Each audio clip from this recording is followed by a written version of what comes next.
एक तरफ महंगाई का दबाव है तो दूसरी ओर रुपए में रिकॉर्ड गिरावट। इस दोहरी मुश्किल के बीच आरबीआई कल क्या बड़ा फैसला लेगा? क्या हम एक बार फिर कर्ज को महंगा होते हुए देखेंगे? अगर ऐसा हुआ तो आपकी जेब पर कितना असर पड़ेगा? इसी तरह के तमाम सवालों के हम जवाब लेंगे। इस वक्त मेरे साथ खास मेहमान है पुनीत पाल जी, जो कि पीजीआईएम इंडिया एसेट मैनेजमेंट में फिक्स्ड इनकम हेड है। सर, आपका बहुत बहुत स्वागत है बिजनेस टुडे पर। शुक्रिया, thank you very much. Sir, मैं सबसे पहले आपसे सवाल पूछूं उससे पहले हम अपने दर्शकों को बता दें कि इस वक्त एमपीसी यानी कि मॉनेटरी पॉलिसी कमेटी की बैठक चल रही है। आज इसका दूसरा दिन है और साथ ही आपको बताएंगे कि जो आरबीआई गवर्नर है कल इस पर फैसला लेंगे, कल मौद्रिक नीति का ऐलान करेंगे। तो सर, मेरा सबसे पहला सवाल आपसे यही रहेगा कि जिस तरह हम देख रहे हैं पूरी दुनिया भर में महंगाई सातवें आसमान पर है और जो फेडरल रिजर्व है उसने ब्याज दरों में तीसरी बार बढ़ोतरी करी है। तो ऐसे में इसका दबाव कहें या फिर इसका असर कहें कि क्या हमारे एमपीसी पर देखने को मिलेगा? जी हाँ, बिल्कुल। जो मार्केट एक्सपेक्टेशन है और हमारा एक्सपेक्टेशन ये है कि कल जो एमपीसी का फैसला होगा उसमें 50 बेसिस पॉइंट्स से पॉलिसी रेपो रेट बढ़ाया जाएगा, तो 5.40 से वो 5.90 हो जाएगा। ये हमारा एक्सपेक्टेशन है और मार्केट भी यही कंसेंसस बना के चल रहा है। और जिस तरह आपने बोला कि फेडरल रिजर्व ने एग्रेसिवली रेट हाइक्स करे हैं लास्ट 3 महीने में, वहाँ पे इन्फ्लेशन काफ़ी हाई है। पूरे यूरोजोन या यूएस या यूके की बात करें तो डेवलप मार्केट में इन्फ्लेशन इज हाई। उसका असर हमने रुपी की कीमतों में देखा है। रुपी की गिरावट हुई है लास्ट 2-3 हफ्तों में, 80 से लेकर अभी वो 81.7 के आसपास चल रहा है। तो इस हिसाब से हमारी ये उम्मीद है कि कल एमपीसी के फैसले में हम ब्याज दर की बढ़ोतरी देखेंगे और 50 बेसिस पॉइंट हाइक का हम एक्सपेक्टेशन कर रहे हैं। सर, मेरा अगला सवाल आपसे रहेगा कि देखिए आरबीआई ने मई से लेकर अब तक जो है वो 4 बार ब्याज दरों में बढ़ोतरी करी है। 4% से दर बढ़ते बढ़ते 5.40 पर आ गई। तो इस बार क्या उम्मीद की जाए, क्योंकि अभी आपने बताया कि जो आपका अनुमान है वो 50 बेसिस पॉइंट का है। तो इस तरीके का इतना बड़ा बेसिस पॉइंट का कैसे, मतलब आरबीआई किस बिहाफ पर ये फैसला लेने जा रही है सर? देखिए, जिस तरह से हम देख रहे हैं कि वर्ल्ड वाइड जो है सब सेंट्रल बैंक्स रेट इंक्रीज कर रहे हैं। आप कहीं भी देखें, छोटी छोटी इकोनॉमी हो चाहे थाईलैंड जैसी हो, उन्होंने रेट इंक्रीज किया। स्वीडन जैसी इकोनॉमी हो, उन्होंने रेट इंक्रीज किया। और बड़ी economy federal reserve, so across the board जो रेट हाइक हो रहा है उससे हमको अपना इंटरेस्ट रेट डिफरेंशियल मेंटेन करना पड़ेगा। और उस हिसाब से आरबीआई भी रेट इंक्रीज करेगा। तो हमको लगता है कि जो कल रेट इंक्रीज होगा वो आखिरी नहीं होगा, उसके बाद भी रेट इंक्रीज होगा। और हमारा एक्सपेक्टेशन है कि रेट जो पॉलिसी रेपो रेट है, जैसे हम जो एनपीसी फिक्स करता है, वो बाय मार्च ऑफ 23 जो भी फाइनेंशियल ईयर का एंड होगा, वो वहां पे अराउंड 640 टू 675 की रेंज में आ जाएगा। ये आपने बड़ी बात कही कि जो लोग सोच रहे थे कि भाई अब जो फैसला आएगा, मौद्रिक नीति आएगी, वो आखिरी तक हो सकती है कि इसके बाद आरबीआई सोचेगा ब्याज दरों को बढ़ाने में, लेकिन आपने बताया कि आगे भी ब्याज दरें बढ़ती हम देख सकते हैं। हाँ सर, जी। मेरा अगला सवाल आपसे रहेगा कि अगस्त में रिटेल इन्फ्लेशन हम सबने देखा कि 7% पर पहुंच गया सर। यानी कि आरबीआई का जो टारगेट रेंज था वो 4 से 6 होता है, लेकिन उससे ज्यादा है, उससे ऊपर है इस समय जो रिटेल इन्फ्लेशन है।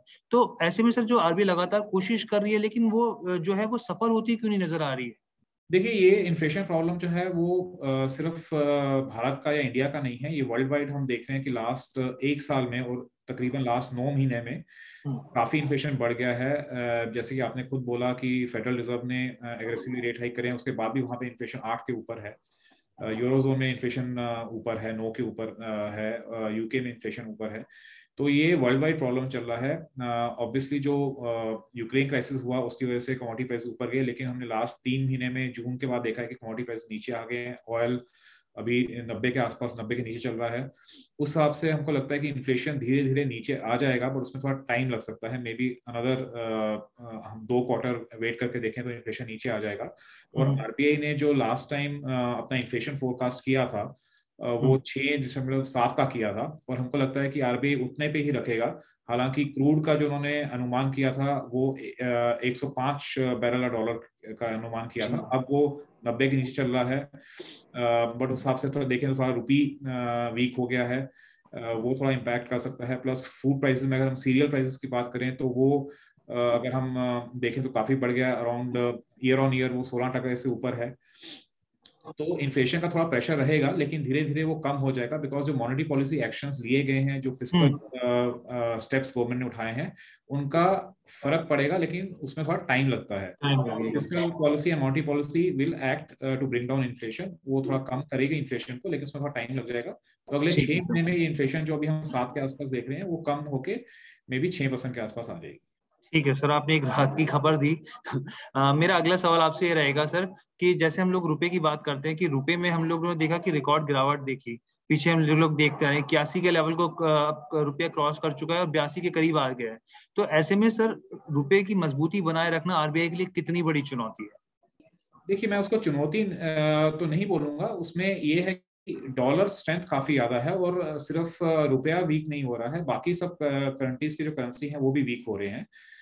तो अकेला ऐसा नहीं है कि भारत का करेंसी रुपया जो है वो वीक हो रहा है। डॉलर स्ट्रेंथ काफी स्ट्रांग है, उसकी वजह से बाकी करेंसीज पे इम्पैक्ट आ रहा है। अगर हम ये वाईटीडी की बात करें तो जनवरी 2022 से लेकर अब तक की बात करें तो डॉलर ऑलमोस्ट 18% अप है। डॉलर इंडेक्स की अगर हम बात करें तो 18% अप है, और जबकि जो रुपया डेप्रिशिएट हुआ है वो 9% डेप्रिशिएट हुआ है। तो उस हिसाब से आई थिंक आरबीआई ने काफी अच्छा काम किया है, और आगे जाके भी थोड़ा सा प्रेशर रहेगा जैसे जैसे डॉलर स्ट्रेंथ रहेगा। लेकिन मे बी जब फेडरल रिजर्व रेट हाइक करना बंद करेगा, आज की अगर हम बात करें तो जो यूएस की मार्केट्स हैं वो ये अनुमान लगा के चल रही हैं कि फेडरल रिजर्व 4.5 के आसपास आके पॉज लेगा, उसके बाद वो थोड़ा रुकेगा रेट हाइक्स में। तो उसके बाद हो सकता है कि रुपया थोड़ा सा स्टेबल हो जाए और थोड़ा सा उसमें वापस से हम वैल्यू टुवर्ड्स 80 देखें।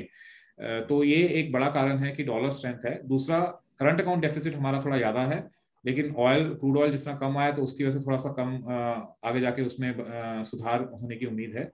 तो ऐसा लगता नहीं है कि रुपया अकेला डेप्रिशिएट हो रहा है, बाकी करेंसी भी डेप्रिशिएट हो रही हैं। तो उसके दो मेजर रीजन है, डॉलर स्ट्रेंथ और दूसरा करंट अकाउंट डेफिसिट इंडिया का, लेकिन वो मैनेजेबल है। ठीक है सर, मेरा अगला सवाल अपने व्यूअर्स को भी हम लोग क्योंकि समझाते हैं अपने इस वीडियो के जरिए, मैं ये जानना चाहता हूँ कि सर हम देख रहे हैं आरबीआई लगातार ब्याज दरों में बढ़ोतरी कर रहा है सर। ऐसे में कहा जाता है कि जब लगातार ब्याज दरों में बढ़ोतरी होती है तो उसका असर जो है वो विकास दर पे भी पड़ता है। सर इस लॉजिक को समझाइए कैसे। देखिए, इसमें बहुत ज्यादा मैं बोलूंगा कि काफी ज्यादा हेडलाइंस या न्यूज में ऐसा आता है कि ब्याज दर बढ़ जाते हैं तो उस पर ग्रोथ पे भी इम्पैक्ट आता है, लेकिन ऐसा हमेशा नहीं देखा गया है। क्योंकि जो ब्याज दर है वो इन्फ्लेशन को कम करने के लिए एज ए टूल यूज करते हैं सेंट्रल बैंक, और स्टेबल और लो इन्फ्लेशन आगे जाके ग्रोथ को हेल्प करता है। स्टेबल और लो इन्फ्लेशन ग्रोथ को सपोर्ट करता है लॉन्ग रन में।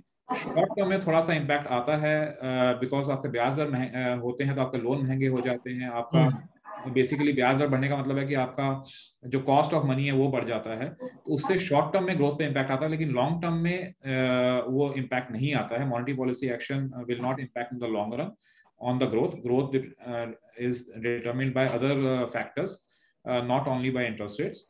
तो उस हिसाब से अगर हम देखें तो शॉर्ट टर्म में थोड़ा बहुत इम्पैक्ट आ सकता है क्योंकि आपके लोन महंगे हो जाते हैं, ईएमआई महंगा हो जाता है, लेकिन लॉन्ग रन में लो और स्टेबल इन्फ्लेशन ग्रोथ को सपोर्ट करती है, हेल्प करती है।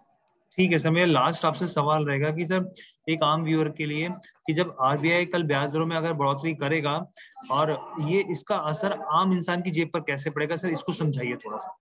सर इसमें जैसे मैंने अभी बताया कि आपके जो घर का लोन का ईएमआई है वो बढ़ सकता है, आपने कोई और लोन लिया है वो बढ़ सकता है। तो ओवरऑल जो ब्याज दर जब इकोनॉमी में बढ़ती है तो इसका मतलब आपका जो लोन का लोन रेट है वो बढ़ जाते हैं, उसकी वजह से आपका जो पे आउट है ईएमआई का वो बढ़ जाएगा।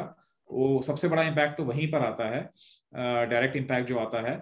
उसके अलावा इनडायरेक्ट इम्पैक्ट्स होते हैं, लेकिन जैसे मैंने बोला कि लॉन्ग रन में ग्रोथ को ज़्यादा इम्पैक्ट नहीं करेगा, बिकॉज इंटरेस्ट रेट बढ़ाने का मतलब ये है कि एक तरफ जो लोग बोरो करते हैं उनके लिए ब्याज दर बढ़ जाती है, उनके लिए ईएमआई बढ़ जाता है, लेकिन जो लोग सेव करते हैं उनके लिए भी इंटरेस्ट रेट बढ़ जाता है, तो उनको वहां से भी कॉम्पनसेशन बढ़ के मिलता है। तो जो सेवर्स है उनके लिए अच्छा होता है और जो कंज्यूमर्स है उनके लिए ज़्यादा अच्छा नहीं होता। लेकिन अगर हम लॉन्ग रन में देखें तो इकोनॉमी पे ज़्यादा इम्पैक्ट नहीं पड़ता थोड़ा सा इंटरेस्ट रेट बढ़ने से। ठीक है sir, thank you so much business today से बात करने के लिए, बहुत बहुत धन्यवाद आपका। शुक्रिया, thank you very much. Video पसंद आया तो हमें लाइक, कमेंट, शेयर और सब्सक्राइब जरूर करें।